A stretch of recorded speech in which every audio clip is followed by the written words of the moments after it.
And good day. Thank you for joining us. I am Tamara Scott. We always appreciate it when you pop in the middle of the week. We give you news that you can use that you often don't get anywhere else, helping you live God's Word in today's world. There are so many things coming at us, so many different directions, and today we've got a great show lined up for you. Carolyn McLarty, Dr. Carolyn McLarty, is the chair for the Republican Conservative Steering Caucus. You might not have even known there was such a thing, and I hear many of you complain about the Republican Party, the Democratic Party being just the same, and I admit that that may not be perfect, but the Republican Party does seem to take a stand on a few of the issues that I think we can't afford not to take a stand, that being life, that being God's design for a family. For we know when the family is healthy, society benefits. When the family is broken, society certainly pays the cost.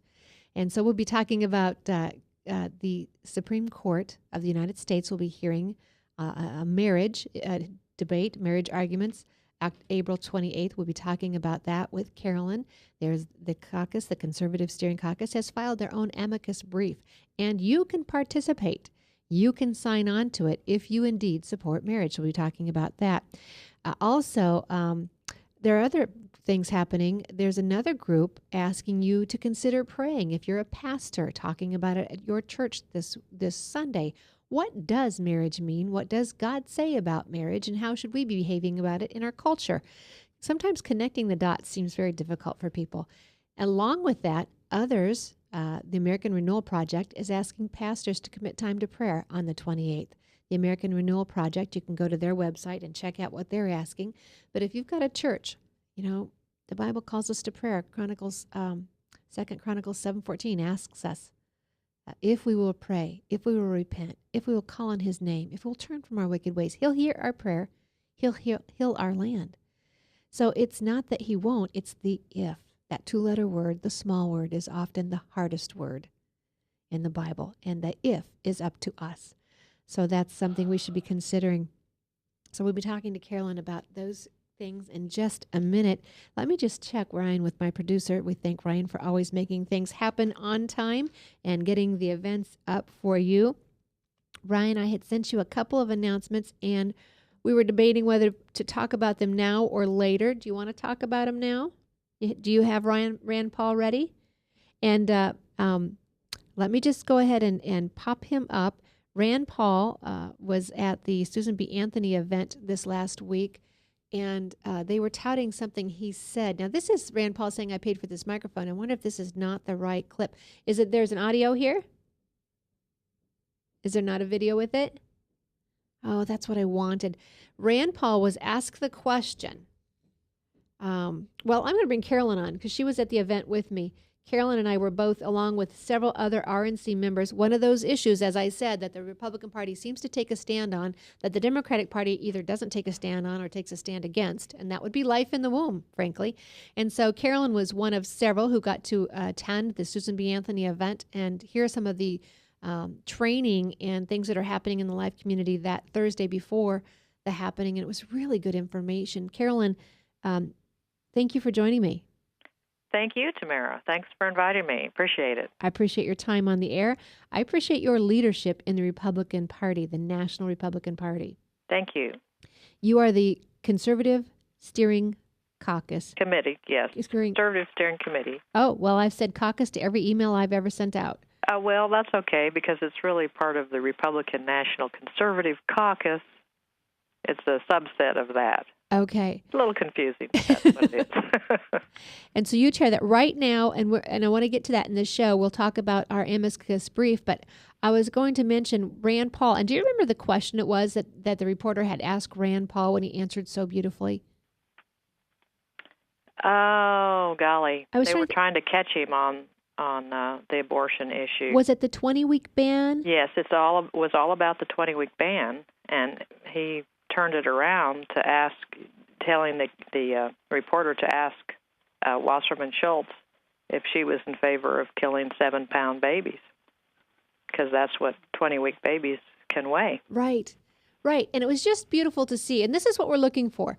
If we can find a candidate who knows what they believe enough to stand on it without wavering, when we see the wavering, then those who would like to support you start to back up because they're not sure you're going to be there once they step out for you. And so what he did was beautiful. It was masterful. He said, let's find out, is it the new Democratic position, the new party position, that they're okay killing 6, 7, and 8 pound babies? Yes. And he put it right back on Wasserman Schultz, and it was a perfect answer. And that's what we're looking for, whether it's that or marriage or any of the other issues that our founding fathers held dear, that we stand on, that made this country strong. So, Carolyn, let's talk about the Amicus. Before we go on, also honored at that event, I was thrilled to see my Senator Joni Ernst honored, but Reince Priebus, the chair of the Republican National Committee, was honored. Why was he honored? Well, he was honored for his support of the pro-life issue, and especially in the fact that last year our RNC meeting was in D.C. at the same time as the March for Life, and he postponed that meeting so we could go to the march. And he went, too. And he got us a couple of buses, and we took, I don't know how many, several RNC members down to the march. And it was freezing cold, about 10 degrees. I do remember that. I wanted to be there. I had planned to be there. My plane did not get me there in time. I was so excited to get to be in the March for Life. And all the work that I've done, I've always done life events here in the state. And so to be in the D.C. area, I was so excited to get to participate. And our plane did not land in time because of snow, because it was so cold and freezing. So, but we appreciate Susan B. Anthony honoring Reince Priebus because once again, that was the Defender of Life Leadership Award. And because, Carolyn, there is a noticeable difference, and this show is nonpartisan, bipartisan, whatever you want to call it, but there's a noticeable difference between the two parties on life. Absolutely. Total difference. Black and white, dark and light. And if you're not going to support life, you're probably, those other things, as they say, liberty and the pursuit of happiness mean little when you don't have life. That's true. All right, so let's go to the amicus brief. Tell us why the Republican Party is stepping into this. Well, the Republican Party has always promoted and protected traditional family and marriage. And we felt like, as our conservative caucus, that it would be wise for us to stand up and remind people of our history. And so we have Jim Bopp, who's a constitutional lawyer. He agreed to do this for us. And I went through and studied 40 Republican Party platforms since 1856, every 4 years. So you studied how many of them? 40. Since 1856. Yes. It's like a snapshot of society every 4 years. It was really quite fascinating. I was going to say, I bet it is interesting. It is, to see what was important to the people at that time. And in our very, very first platform, we were not only against slavery, but we were against polygamy. And they were called the twin relics of barbarism. So slavery and polygamy. Yes. Were called the what? The twin relics of barbarism. Wow. And so today we have such confusion. People think that the Democratic Party is the party for the black minority or the African American people, and here we are. We've been a defender all along, whether it was Abraham Lincoln or in our platform, the very first one. Right. And the amicus really does get into that as far as how welfare has destroyed families, and especially in the black community. How unwed mothers have suffered because of welfare and driving the father out of the household. While you and I are talking, I'm trying to multitask right here in the studio. It could be a dangerous thing, but I'm posting the amicus brief on the Facebook page, Truth for Our Time. We use that for the show. So I'm posting the amicus brief right now because it really is fascinating reading that folks should just take time to read. Just take time to browse through, because as you say, Carolyn, you go through the history. You're going through the life and the necessity. Why a party would care about marriage. This isn't just the main thrust of the brief is that we need strong traditional families as a foundation for a free society, so we're not dependent upon the government for everything. And it makes the point extremely well in very, very different ways, and it's so well documented. It's pretty amazing. But and so let's when I know this from dealing with the marriage issue years back, when people say the government doesn't belong in marriage at all, we actually say they do have an interest because, as I said earlier in the show, a strong family is a strong society. Society benefits when the family's healthy. Right. A broken family will cost society. And as you're alluding to, we see it in welfare cost. We see it in health care cost. Yes. We see it in drug use risks for children. Right. Grades go down.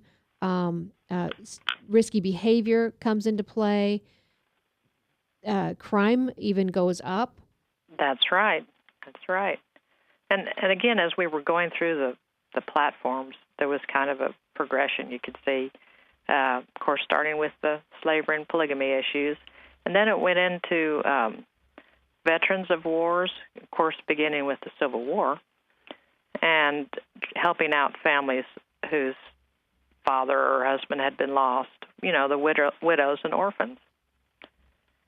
And then it went on to the welfare programs, which was causing the same thing, that the men were no longer the heads of the household, and the marriage and family was breaking down. So.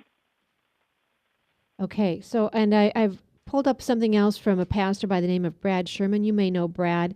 He is working with the American Renewal Project on a variety of things, but he comes back to the attack of marriage as being simply an attack on the church, since God and Christ has mentioned marriage, and he goes through this several times in the Bible. I will post that on the Truth for Our Time Facebook page as well. He goes through law and liberty, that many are using the issue of liberty to support the idea of homosexual marriage, but homosexual marriage does not promote liberty. No, it undermines it. It does not. And even in our brief, it talks about, since Aristotle, the Western civilization has recognized the primacy of marriage and family as a benefit to society. A free society requiring self-restraining, self-monitoring, and self-governing adults. So you really can't have a free society if there's no stability. Exactly. And I just had a reporter call me earlier this week and ask about stay-at-home moms, and you never know if they're just wanting information or if they're wanting something to pin you with. But my comment to her was, anytime a family takes the sacrifice for one adult to stay home and not earn an income, they're investing in the future. They're investing in the children, which is our future as a nation. Right. Because we also have, just into the neighborhoods, we've got studies now that show where there are no men in the neighborhoods, there's more crime. Just simply more crime, because the men are not there to protect. The women Correct. We addressed that in the brief also, talking about young men that don't have a father in the home, don't get the discipline that they ordinarily would have, or the role modeling that they should have. And then there's a hyper-masculinity that results trying to make up for that, and they'd like to join gangs and do a lot more behavior that's risky because of it. So I'm reading the brief right now. I'm not sure what page I'm on. Okay. On page 4, traditional family is able to offer societal safeguards because it is inherently stable. 70% of mothers who marry before giving birth remain married. 2. Isn't that amazing? Yes. Yes, it is. And how much healthier for that child. So that's your investment in the community, because we know when kids go through divorce, we see the greater risk, as I just mentioned earlier, the grades, the emotional distress, the risky behaviors, the incarcerations. So not only is it healthier for the couple, and, Carolyn, there are several other websites we can go to that give us interesting statistics on marriage and men and women being healthier when they're in a marriage. I was just reading one that young men who marry young and perhaps don't even go to college will earn more than their peers who are not married and went to college. Right. That's true. That was surprising to me. Well, it shouldn't be. Well, I could see, but when you put it, someone who may not have gone to college earning more than someone with a college degree, and the difference is the marriage. Well, that's true, but, if they're married and then they divorce, say, that might cut their income in half. They have to really start all over again. Yes, often it does, and I hadn't thought about that. But even I think just the those who remain single, I think they felt that from this study, and I'll have to see if I can find that. And when I do, I'll post that on the Truth for Our Time Facebook page as well. But to think that just the only difference was the marriage, the stability, the drive to provide for a family. Well, and the fulfilling relationship that a good marriage provides. Right. Gives a man confidence and gives him a purpose to go out and provide for his family. It sure does. And it makes the workforce more stable. And it does. I'm going to go on to number 2, independent. It can exist without government and creates allegiances that help defend against government excesses. Yes. Now, can you go into a little detail on that one? Well, totalitarian governments, the first thing they want to do is break up the family because they want people dependent upon them rather than the family. Sure. And that's how they work. And then your government rules what you are and what you do. Right. You're more aligned with the government. And, when the family is broken up, then people are lonesome and distressed. And who do they turn to? If they don't have a church family either, they're turning to the government more and more. And that's what we see. The government's promoting itself as not just Big Brother, but Big Father, too, I guess you could say. Right. And number 3, it says self-sufficient. It is more likely to keep women and children out of poverty. Carolyn, this is such a popular argument right now in the Common Core, and I know you are battling Common Core in your state as well. I know many of the other National Committee women are lobbying and fighting Common Core, and I'm so thankful. And let me just say, I'm so thankful for the other Republican National Committee women that I've gotten to be friends with and work with, to know that they are lobbying at their capitals across this nation gives courage. It gives encouragement. It sure does. It keeps us going sometimes. And I think in my state there are some who kind of wish we wouldn't be lobbying, because sometimes we hold our own Republicans' feet to the fire. Because in the Republican Party, we don't worship people or personalities. We worship principles. And it's principles we hold to. And one of our fellow Republicans falls off that principle, or sometimes we just flat out disagree, then we have to do what we can to protect those foundational principles of our party. So that's right. All right. So self-sufficient. It's more likely to keep women and children out of poverty. This is what we're fighting. You see it in the Common Core. They're now talking about income equality. We need income equality. And you'll now see... that's another thing that I found in our platform, this equality, equal pay for equal work, men and women. Uh-huh. That was in the 1944 platform of the Republican Party. Yes. That's before the feminist movement. That's right. So wait a minute. The war on women? The war on women. We were on the right side in the 40s. Oh, interesting. Okay, so here's proof, Carolyn. I admit I have not read the 1856 platform. I have not read the platforms throughout time. I do read the platform as it is today. I fight for it. I was on the platform committee at the last state convention. And I think it's necessary to have a platform. We in this state shrunk our state platform, and I have great concerns about that. I don't know about your state, but the thinking was not everyone reads it. So when did we ever start? And when we do make policy for those who don't fulfill their obligations and responsibilities, we hurt those who do. Well, that's true. And in our state, we have a statement of principles. I think there's 12 principles, and then we have a platform that's about 25 pages long.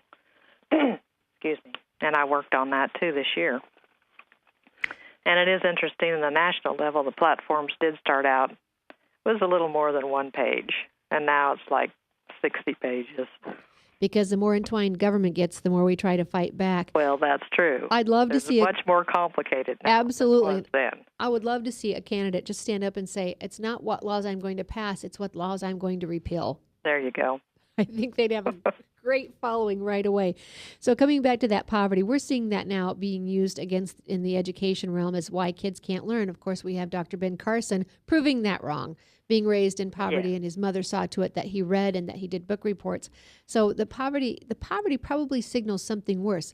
Could be the broken family, Carolyn. It is. It could be a lifestyle, irresponsible lifestyle, a lack of discipline.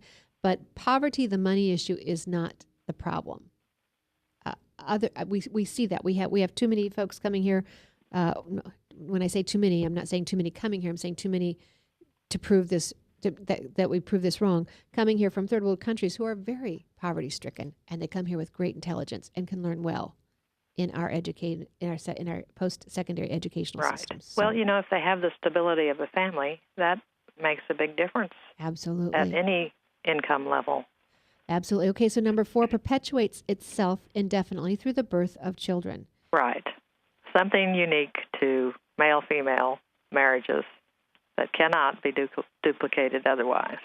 And even if it were... Well, yes, I guess it could be in a test tube. Even if it were, in this day and age, we hear being natural, organic. That's the rage right now. So why would we not want to stay with the natural, organic when we can? That's true. That's a good point. When we can. And this is interesting to me. Last year I had the honor of participating in the Nation of Marriage's National Day on Capitol Hill. I got to speak in front of the U.S. Capitol on marriage. And they cut, our speeches had to be toned down in time, or I would have said this. But behind me in that U.S. Capitol, you will find women who are fussing on the left. My counterparts on the liberal side of the argument are talking about equality. By 2020, they want 50-50 in the state houses and the U.S. House, the U.S. Senate. They want 50% women, and 50% men. They want that 50-50. They want equality. And so my laugh is, then why wouldn't you want equality in a marriage? There you go. Why aren't those same women wanting that same argument at home? Because we know children do better when they're raised by their biological parents. And, this brings up the feminist movement. They've been against marriage from the beginning, against traditional marriage. And it was up until the Massachusetts court case in 2003, where they recognized same-sex marriage in Massachusetts, that they've kind of changed their tune, and now they see that this would also destroy marriage, so they're for same-sex marriage. So repeat that. I'm saying the extreme feminist movement and, the gay liberation movement really is using same-sex marriage as a way to destroy marriage, because you have to redefine marriage in order to have same-sex, quote, marriage. Right. And so what about those candidates who say I'm okay with civil unions? Well, I'm not okay with that. Well, I think that's a cop-out, really. Well, it doesn't make sense to me, because the whole point of our concern with the same-sex marriage is that the act, that God has not condoned it. I can't condone what he's condemned. I just can't go there. And so to ask or to force American citizens to condone something that is against their deeply held religious convictions is wrong. And so whether you call it marriage or you call it a civil union, you're still asking your fellow citizens to embrace something that goes against their First Amendment religious protections. Well, that's true. And here's where we get into the religious liberty issues that we're seeing around the country now. That same-sex marriage is infringing on the religious liberty of others. And, religious liberty is the battle right now. We're seeing, Indiana, if we would have stayed strong on that, would have been a great plus. I think you would have seen a fervor build behind the governor. I think he could have been what Governor Walker was in 2012. I think he could have been Governor Pence in 2016 with the same fervor. But unfortunately, they backed down. And that is a real disservice to the truth of the argument and the direction we're heading. But the religious liberty, that is under attack. We've seen it here in Iowa. You've seen it. People are being sued. And, I spoke on religious liberty just a couple weeks ago, and I can't tell you the fervor and the hits, the hate. If the Christian evangelical movement was as good at loving as the other side is at hating, that's a good one. We would be so advancing the cause. Well, I'm just worried about if the Supreme Court rules on this that the ban is lifted. what's going to happen to pastors that don't want to perform these marriages? Well, I think we've already seen that in Houston when a homosexual mayor, an activist mayor, tried to take 5 of them. And I don't know if she tried to arrest them. I think at one point I heard the quote that she didn't even think they deserved a trial. Oh, my goodness. So I think you're right. We are definitely under risk here in America. Siege. If we lose that religious protection, what people need to understand, whether they're atheists, Wiccans, whatever they may be, if Christians lose it, you lose it too. That's right. And all the more We reason. all lose. Yes, and I don't understand why atheists don't want the church strong, because when the church is strong, that separation of church and state, it's the church's responsibility to care for the sick, the needy, the poor. I would think as an atheist, you would not want your tax dollars doing what's the church's obligation. Well, you know, what they don't realize is over the years in this society that has been a Judeo-Christian-based society, they have benefited from the freedoms that we have because of that. Because our founding... And the success that this country has had, the blessings that this country has had. Right, our founding... They have benefited. You're absolutely right. Our founding fathers knew what made us better Christians, made us better citizens. Right. And because law can only punish crime, but Christianity can prevent it. Because if you don't have hatred in your heart, which Christianity tells you cannot hate your brother, if you don't have hatred in your heart, you will not commit murder. And I have a quote from Benjamin Rush: "The only foundation for a useful education in a republic is to be laid in religion. Without this, there can be no virtue. Without virtue, there can be no liberty. And liberty is the object and life of all republican governments." Amen. And that's what folks don't understand as well. It's not just a marriage issue. We're about to lose our republic. And our republic is so different than a democracy. Right. All right. So, Carolyn, the Amicus brief, they can find it. Folks can find it Republican CSC, republicancsc.com. That's right. But I also have it on Truth for Our Time Facebook page. And I'll put a couple other links up there today as well that goes along with this discussion. So you can go to Truth for Our Time Facebook page. And then the hearing is April 28th. We need people to go to that republicancsc.com, sign on the pledge. Yes. We have about 770 signatures on it now. And we'd like to really boost that on Facebook and around and get more people to sign on. So for those of you, don't think this argument's over. I understand the concern, the numbers in the courts. I get that. But do what you can do. Right. Don't look to others' reaction. Pray for those members of the court. Yes. Especially Kennedy, who's the swing vote in this. And they'll look at it on the 28th, but they won't make a decision until June. So we have time to pray for them, that they will read this brief and read all the conservative briefs that they have. There are several of them. And take it to heart. And so the Amicus brief, we would like you to sign. Send it to your emailing list. Send it to your friends. It does you no harm. Sign on and stand for marriage. And then, of course, there is a GoFundMe page behind it because it did cost us a good amount of money to do this. Yes. And so if you are inclined, go on and give a donation to that as well. But Carolyn McLarty has been my guest today. Carolyn is she's the chair of the Resolutions Committee on the Republican National Committee, but also the chair for the Conservative Steering Committee. Thank you very much, Tamara. I've enjoyed visiting with you this morning. Well, I appreciate your leadership, the leadership you've shown in your capacity at the Republican National Committee. I appreciate your friendship. I'm just so thankful to have gotten to know you and some of the other ladies there. And, of course, we have great National Committee men as well. But, you connect with the women that you get to see when you're traveling and on the phone with. So thank you for your leadership, folks. It's the Amicus brief. It's necessary because a group of Republicans signed one, a while back saying they were ready for same-sex marriage, and we are not. It's not in our platform. We don't support it because as the reasons listed in this Amicus brief, and I would invite you to read it. It is interesting reading. We support marriage because we support what is best for this country long-term, what is healthiest for our children. As Ravi Zacharias says, you will know a civilization by how they treat their children. And for that, I would just ask you, again, the difference between the Republican Party and the Democratic Party. We don't kill them in the womb. You may find a few Republicans who might tout that position, but it is not the mainstream of the party nor the base. We protect life, natural life from conception to natural death. because every life matters. Every life is a gift of God. And no matter what age or what stage, God has a plan. And even in harm or in times of trial, good can come.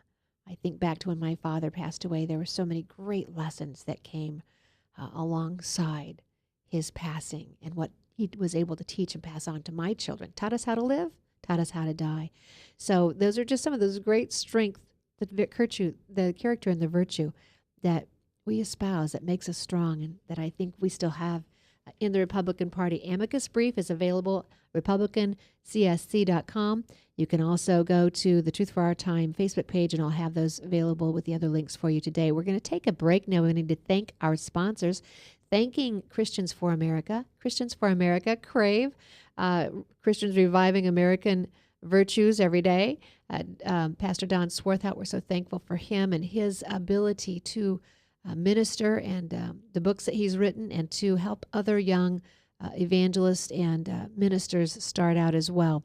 We also thank Webcast One Live for allowing us to use the studio. There's some changes coming. We'll be moving to a new location. I just saw it. It looks terrific. And at that point, we'll probably go back on to some of the syndicated stations. Right now, we're just doing the online podcast, which you can take these from Tamara Scott Live. They're available at Tamara Scott Live on YouTube. Take them, send them to your friends. This 30-minute segment with Carolyn.